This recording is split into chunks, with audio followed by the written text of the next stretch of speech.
What up, guys? I'm so hood. This is what's really hood. So I'm going to try this again because I accidentally hit a button when I was trying to record. But now we're talking about games that put us through the ringer. Try to talk about games. I definitely enjoy the responses, by the way. Like CM Retro did a response. That was really awesome. That stuff's definitely invited. That's definitely what I want. So don't think that like it's bad to do a response to me or something. I definitely want you to. The comments are fine too. Comment section's been fantastic. I love it. It's great. So don't worry about that. But I'll jump right into it here. Try to do games that you have completed and put you through the ringer. It's kind of like if you haven't beaten a game, then I would say don't talk about it. You know what I mean? That one doesn't really count until you kind of complete it. I guess unless you gave up because it was so difficult, then maybe you can speak to that. I guess I wouldn't, that'd be pretty cool. But this is definitely a subject of hard games and just retro games, or you can do new games that just put you through the ringer and just beat your fucking ass, and then you'll never forget that battle that you had with it. And the first one and the easiest ones I can start out with is Battletoads. Battletoads took me probably about 2 minutes to beat. Or two minutes. It's a speed run record, yeah. 2 weeks. It took me about 2 weeks to beat. And NES Addict could speak to this a lot because I was in communication with him when I was going through this game. And basically, 2 weeks, it probably took longer if I would have started out completely cold.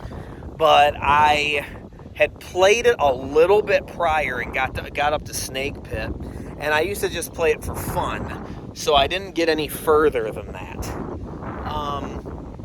So when I really sat down and said, hey, I'm gonna beat this, it took me like 2 weeks or something like that. I think that's what it was. NES Addict would be a better person to kind of answer that for me. By the way, if there's wind getting into the mic, I'm trying to cover it up, so bear with me here. Other than that, I was thinking of obviously Ghosts and Goblins. That's one that gets brought up all the time. I definitely could speak to that because you got to remember when you first beat Ghosts and Goblins, or when I did beat it like one of the first times I had really sat down and tried to play it and beat it, because I was on a trip. I was in Kansas City. I was working for my old company, and they sent me to Harley Davidson to work in Kansas City. So what I did is I brought my game, my NES, a bunch of hard games, and my CRT. And I knew that was a way to help me to not spend money. And that's a whole other conversation. I wanted to not spend money because my company actually was giving me so much money for food and everything every day.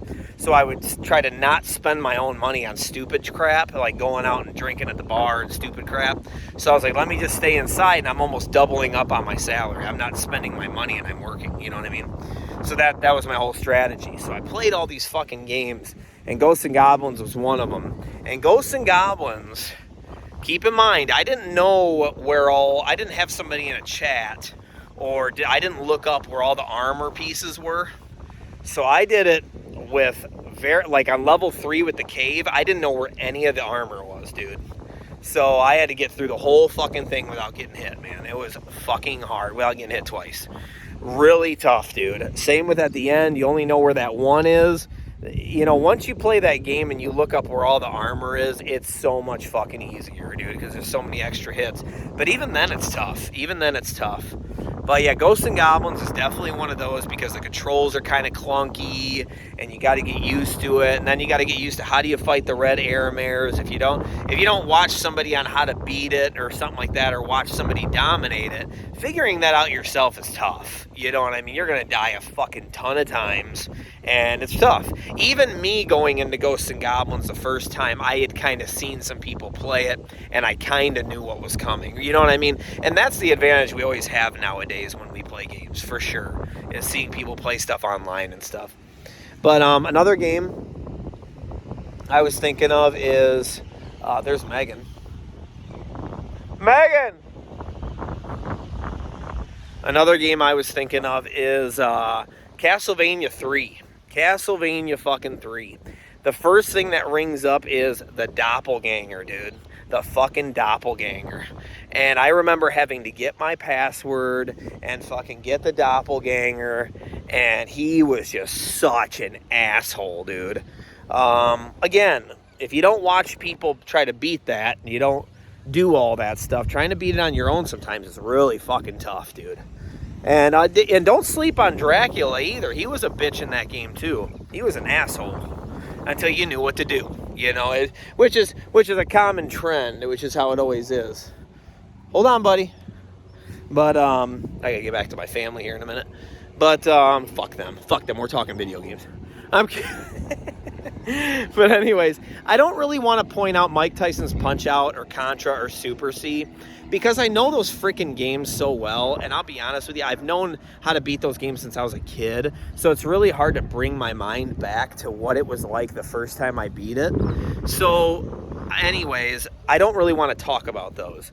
Now, I will speak to Ninja Gaiden, where Ninja Gaiden was definitely tough, and it's more about that last fucking stage, dude. That last stage is fucking insane, and it's all about it throwing you back.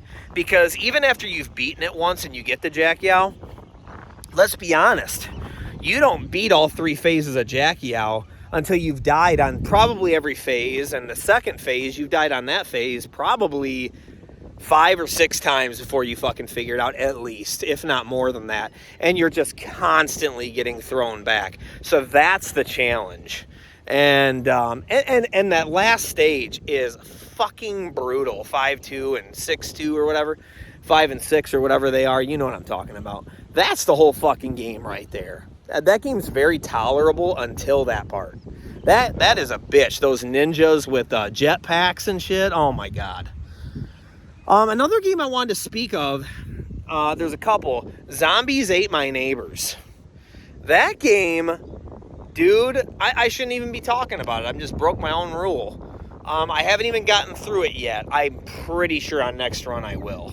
But man, Zombies Ate My Neighbors is no fucking joke, because fuck the password, it don't mean shit. You got to do it all in one run, and it's like 52 levels, dude, and it's rough. But let me go back to games I've beaten. Super G&G.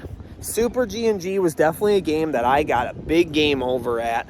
I got game overs along the way too, but my biggest game over was definitely the last stage, where you have to have the bracelet, where you have to have all the stuff, and it's really tough because you have to get there with gold armor. And it's hard because the whole level is just tough, dude. And if you take a hit at all, you're pretty much fucked. And also, if you don't know where all the chests are, which, again, I want to say this again.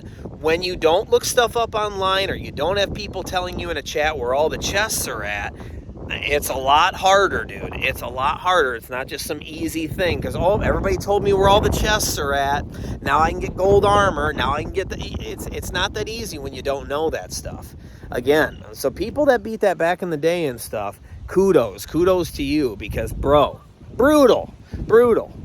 Another game I wanted to speak about is, I seen on the list because I looked it up on Google, was Mega Man, the original Mega Man. Mega Man is not that easy. Mega Man definitely can be tough. I'm not putting that on my list because I didn't have to grind through that one very much, but I can totally understand where somebody has to try to do that, because that's very, very fucking difficult. Because in Mega Man 1, you don't have all the moves and stuff, and everything doesn't play the best, and it's a lot more unforgiving. And you have to, at Dr. Wily's castle, you have to go all the way through. And Dr. Wily's castle in Mega Man 1 is really fucking tough, dude. Because you have to use that one, that weapon that makes all the lines and shit. You know what I mean? It's really tough. I'm trying to think of more. I can't think of anything off the top of my head. But I would love to hear what you guys have to say. I do want to talk about one, Holy Diver. Holy Diver was one of those games, though, that was hard for all the wrong fucking reasons. That was one that was hard for the controls. The controls are brutal, dude. This, like, one input system is what we call it, and it's so bad. I know Renaissance played through it, and he said that stuff about it, and I'm glad that he said the same thing as me. Because first I kind of felt like I was just, like, bitching about nothing, but no, dude, it's bad. And then I wanted to talk about, wow, I was just thinking of it. Oh, I said Holy Diver. Oh, I wanted to talk about Star Wars on the Famicom. Star Wars on the Famicom is a low-key tough game, too. That took me a week or two to get through it, especially on the Pro mission. And it was really, really tough. Really, really tough. That was a really good game, though, guys. Play Famicom Star Wars. And last but not least, I wanted to talk about Dragon's Lair on the NES. Talk about a trial and error fest pile of shit. And then trying to beat the last boss because you have to have a certain weapon. Holy shit. That dragon is an asshole. But anyways, I'm going to cut it short because I'm obviously here on vacation. And guys, here's Megan getting her tan on. Hi. And her hair looks like she got blown up like in Looney Tunes. And then Nathan, say hi to everybody. Hi. Nathan's out here playing in the sand too. And I'm going to try to let a fart out before I leave. But it went back in. It's gone. Nope. Listen. Yeah. And that's what I think, Miami. Let's go. Oh, shit. I think they're going to kick me off the beach now. Yeah.